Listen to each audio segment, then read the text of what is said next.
নমস্কাৰ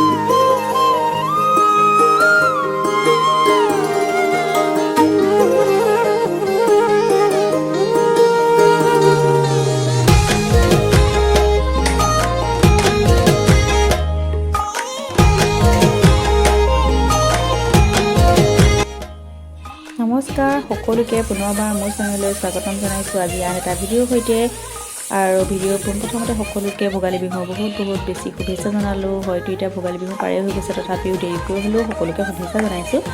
আৰু বিহুনো কেনেকৈ পাৰ কৰিছোঁ, আমি বিহুৰ আয়োজন কেনেকৈ কৰিছোঁ তাকে অকণমান দেখুৱাবলৈ চেষ্টা কৰিছোঁ। আৰু আজি উৰুকাৰ উদুলি বদলি হৈ আছে, গতিকে এয়া চাওক, পিঠাগুড়ি অলপমান খুন্দিছোঁ আৰু তাৰে কিবা কিবি আয়োজন কৰিম আৰু আপোনালোকে চাই যাওক।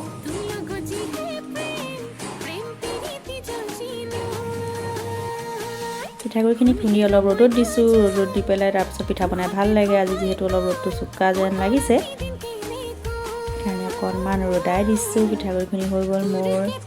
আৰু এইফালে আমাৰ সৰুকৈ এটা ভেলাঘৰ সাৰিছোঁ চাওক চোতালতে। এয়া আয়োজন চলি আছে অকণমানিকা, আপোনালোকে দেখি নাহাঁহিব, কিন্তু সৰুকৈ অকণমানিকাকৈ ভেলাঘৰ এটা সাজিছোঁ। এতিয়া মই কেইটামান পিঠাগুড়ি ল'লোঁ আৰু ভাবিছোঁ জেং পিঠা বনাওঁ। জেং পিঠা বহুত দিন বনোৱা হোৱা নাই। ইয়াত মই প্ৰায় 2 কাপমান, ডাঙৰ কাপৰে 2 কাপমান পিঠাগুড়ি লৈ লৈছোঁ। আৰু এতিয়া এইখিনি কি কৰোঁ চাই লওক। জেং পিঠা আচলতে আমাৰ অসমীয়া মানুহে আগতে বনাইছিল, আজিকালি ইমান বনোৱা নহয়।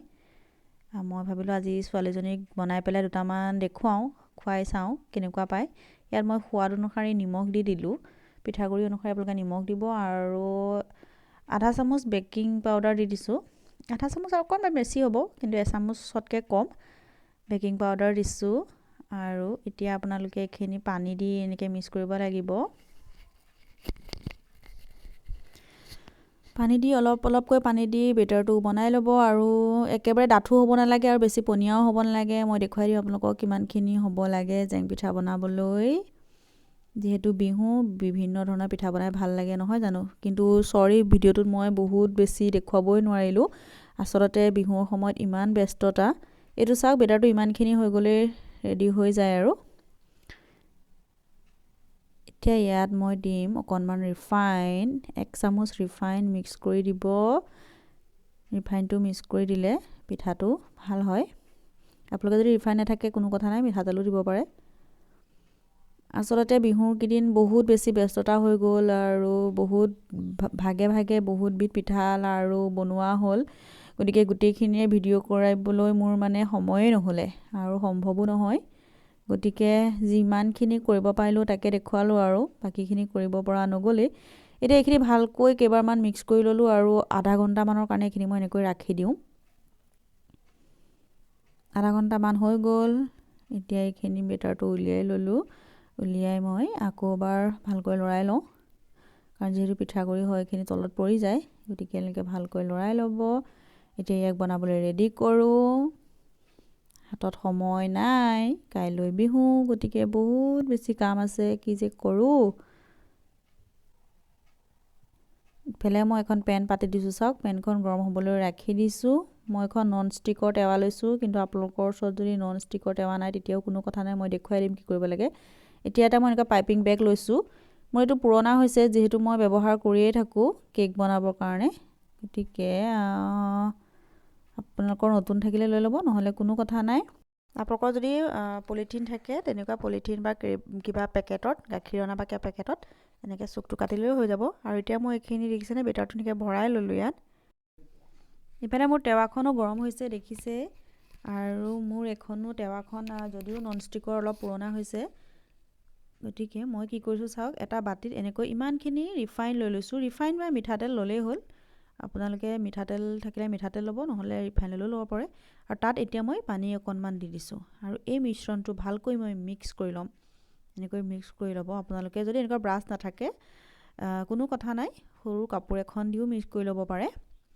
এতিয়া সেই কাপোৰখন মিশ্ৰণটোত ডুবাব আৰু ডুবাই পেলাই লগাই দিব। ইয়াত মই হেৰিডাল দিয়ে লগাই দিছোঁ, ব্ৰাছডাল দি এনেকৈ অলপমান সানি দিব আপোনালোকে।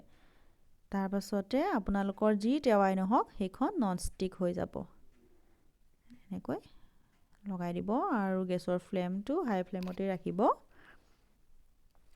আৰু এতিয়া ইয়াত বেটাৰটো মই অকণমানকৈ দি যাম, চাই যাওক। এতিয়া এয়া চাওক, এনেকৈ দি দিব পেনখনত বেটাৰটো। আপোনালোকে পাৰিলে ইয়াতকৈ অলপ মিহিকৈ দিবলৈ চেষ্টা কৰিব, কিন্তু মোৰ পাইপিং বেগটো যিহেতু আগতেই কটা হৈ আছিলে, অলপমান মোটা হৈ আছিলে বাবে মোটাকৈ ওলাইছে। আৰু এতিয়া বিহুৰ বতৰত বেছি আৰু সময়ো নাই মোৰ। এতিয়া অকণমান ৰাখিলে এইখন চাওক ধুনীয়াকৈ এৰি আহিব ইয়াৰ পৰা, পেনখনৰ পৰা। এয়া দেখিছেনে, এৰি আহিলে। আৰু আপোনালোকে এনেকৈও থৈ দিব পাৰে, বা আৰু এটা ভাঁজ কৰোঁ বুলি কৰিলেও কৰিব পাৰে। মই এনেকৈ থৈ দিছোঁ। এইখন দেখিছেনে, হৈ গ'ল এখন পিঠা। মই আৰু দুটামান বনাই দেখাই দিছোঁ। জেং পিঠা এনেকৈ বনাই আমি আচলতে ৰ'দাব লাগে ভালকৈ। এদিন চুকাৰত হ'লে এদিন পূৰা ৰ'দাব লাগে, আৰু তাৰ পাছতে টেমাত ভৰাই আপোনালোকে থৈ দিব পাৰে। যেতিয়াই মন যায় তেতিয়াই ধুনীয়াকৈ তেলত দি ভাজিব আৰু খাব পাৰিব। গতিকে আজি মোক পিঠাকেইখন বনোৱা হৈ গ'ল, মই ৰ'দত দিছোঁ। আৰু কেইখনমান বনোৱা হৈছিলে, বাট সেইকেইখন বহুত দূৰত দি থোৱা আছে বাবে মই দেখুৱাব নোৱাৰিলোঁ। এইকেইখনেই দেখুৱাইছোঁ। আৰু আজি ভজাটো মই নেদেখুৱাওঁ, কাৰণ বিহুৰ বতৰ। এতিয়া চাহ একাপ খাই লওঁ, যিহেতু দুপৰীয়া সময়, কাম বন কৰি বিৰাট ভাগৰ লাগিছে। আৰু চাহ একাপ খাই ল'লে ভাল লাগিব।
বেদনাই মেলা খনি পাতে তোর কেতে